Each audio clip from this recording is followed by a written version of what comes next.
Shalom, selamat malam Bapak Ibu, Saudara-saudari yang dikasihi di dalam Tuhan Yesus Kristus.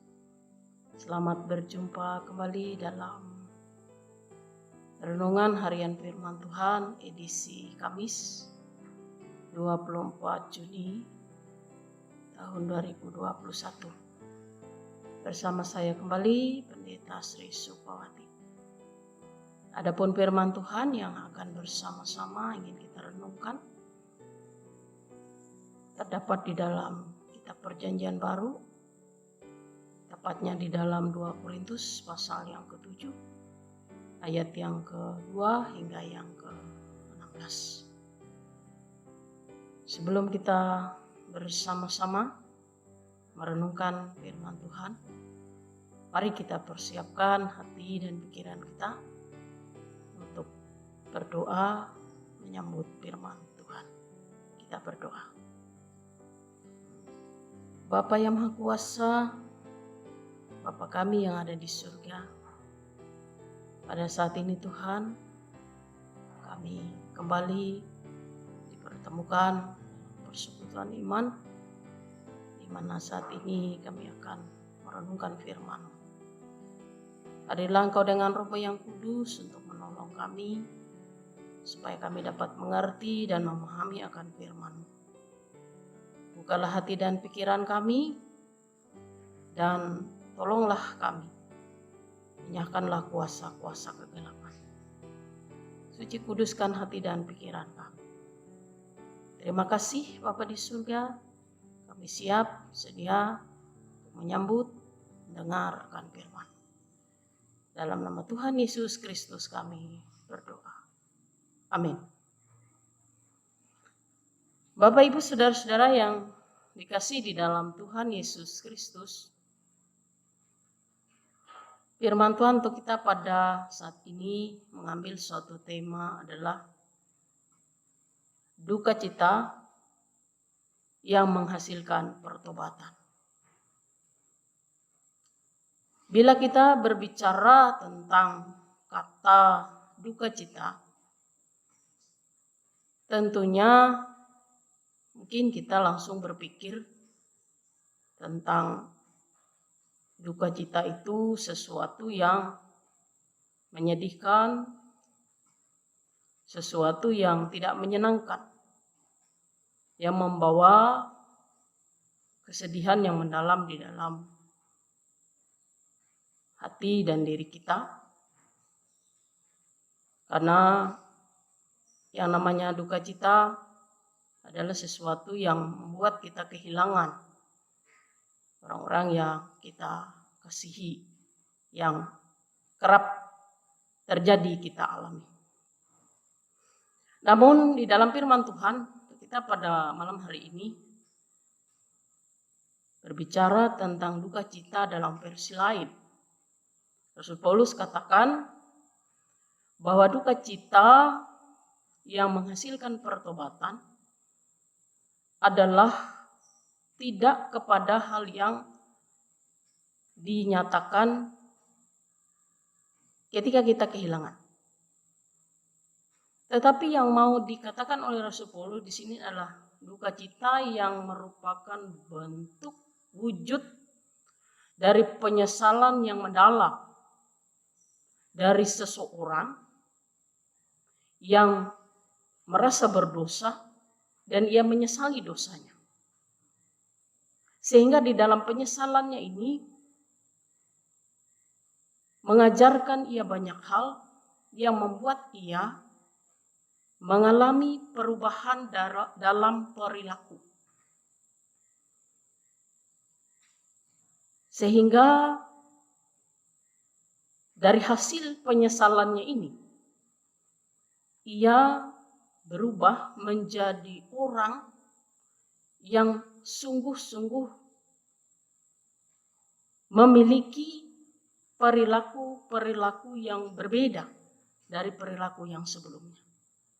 Dalam arti penyesalannya ini telah mengubah ia sebagai pribadi yang baru, yang sungguh-sungguh mau menjalani kehidupannya dengan baik, dengan benar, yang seturut dengan kehendak Tuhan. Nah, Bapak Ibu saudara-saudara yang dikasihi di dalam Tuhan Yesus Kristus. Dalam penyesalan pun jangan sampai kita hanya menyesal saja, tetapi tidak dinyatakan dalam sikap bagaimana penyesalan itu bisa mengubah kita. Karena kita tahu Allah selalu memberi kesempatan kepada kita. Allah selalu memberi peluang untuk kita menyadari dalam setiap dosa dan kesalahan kita. Maka oleh sebab itu, Rasul Paulus katakan, ketika kamu menyesal dengan wujud kata duka cita tadi, maka nanti akan melahirkan sukacita. Kenapa? Karena kita akan menjadi orang-orang yang tampil dengan suasana hati yang baru. Suasana hati yang sungguh-sungguh dapat membuat perilaku-perilaku yang sebelumnya bertentangan dengan kehendak Allah menjadi perilaku-perilaku yang sesuai dengan kehendak Allah. Bapak, Ibu, saudara-saudara yang dikasih di dalam Tuhan Yesus Kristus. Mari kita melihat contoh dari dua tokoh di dalam Alkitab. Salah satu Petrus dan salah satunya lagi Yudas. Petrus pada awalnya dia menyangkal Yesus. Dia tidak mengakui hubungannya dengan Yesus. Tetapi kemudian ia menyesal. Dan di dalam penyesalannya, ia melakukan suatu perubahan yang nyata dalam hidupnya. Sehingga melewati penyesalannya itu, melahirkan Petrus sebagai pribadi yang mengalami pertobatan. Sedangkan Yudas, dia hanya menyesal, tetapi dia tidak melihat kesempatan yang diberikan oleh Allah untuk berbalik,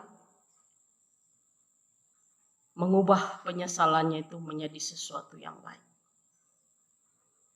Ia mati di dalam penyesalannya tanpa ada kesempatan untuk memperbaiki diri.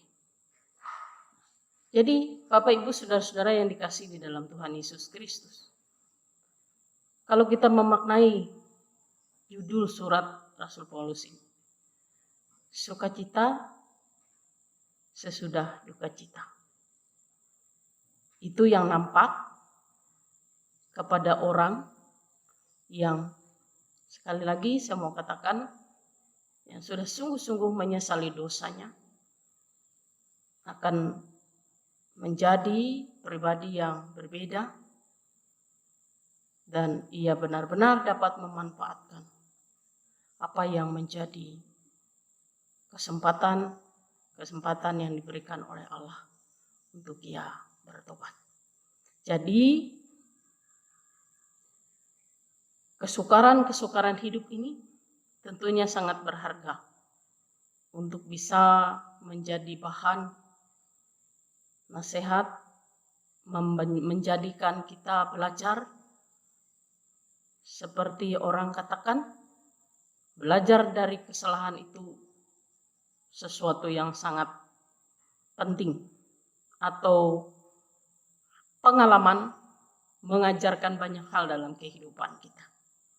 Semakin kita mengalami banyak kesukaran, maka semakin banyak pelajaran-pelajaran penting bagi hidup kita yang akan membuat kita semakin menjadi orang yang bijaksana, semakin menjadi orang yang berpikiran positif, dan tentunya semakin menghargai setiap kesempatan, setiap waktu yang Tuhan berikan kepada kita.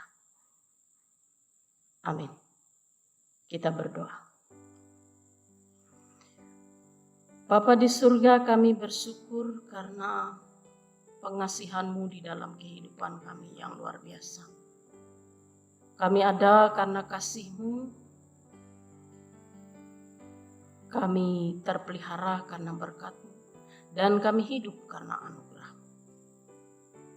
Demikian juga dalam hari-hari hidup kami.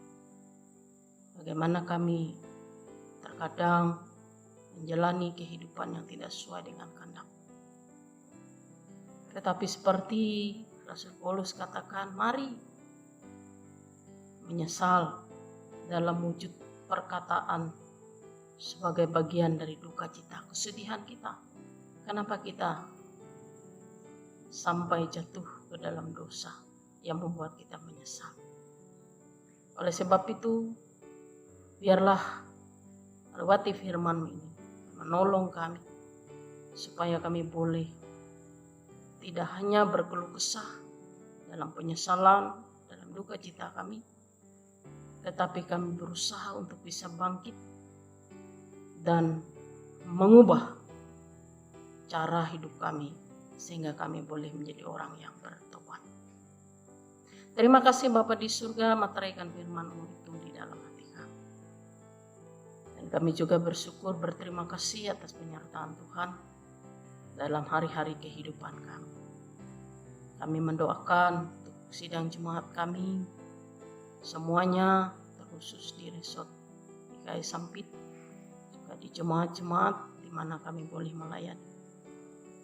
Tuhan menjaga, memelihara kami senantiasa tetap waspada, tetap berjaga-jaga, terlebih di masa pandemi COVID-19 ini yang masih terus menghantui kami.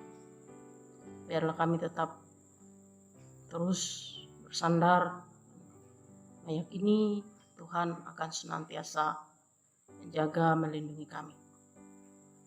Kami juga mendoakan untuk gugus tugas COVID-19 yang sudah berusaha sedemikian rupa, lebih dalam penyaluran vaksin-vaksin untuk jemaat, untuk masyarakat di daerah-daerah yang sudah dijadwalkan sesuai dengan tanggal-tanggal yang sudah ditetapkan. Tuhan memberkati semua sehingga boleh masyarakat dimanapun berada yang menjadi sasaran pemberian vaksin ini boleh dengan sukarela, dengan sukacita menerima, karena semuanya itu diperuntukkan untuk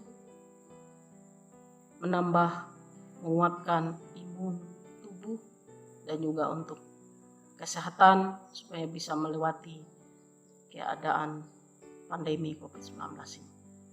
Demikian juga kami sebagai hamba-hamba-Mu, terkhusus gereja yang senantiasa boleh berada di jalur terdepan untuk selalu menguatkan sidang jemaat-Mu. Berilah juga kami perlindungan sebagai hamba-Mu, agar tetap boleh menghiburkan, menguatkan sidang jemaat-Mu, memberikan masukan yang baik, informasi yang baik, sehingga membuat mereka dapat mengerti dan memahami apa yang menjadi tujuan pemberian vaksin tersebut. Terima kasih Bapa di sorga, inilah doa kami. Kepadamu lah kami pohonkan. Dalam nama Tuhan Yesus Kristus kami berdoa. Amin.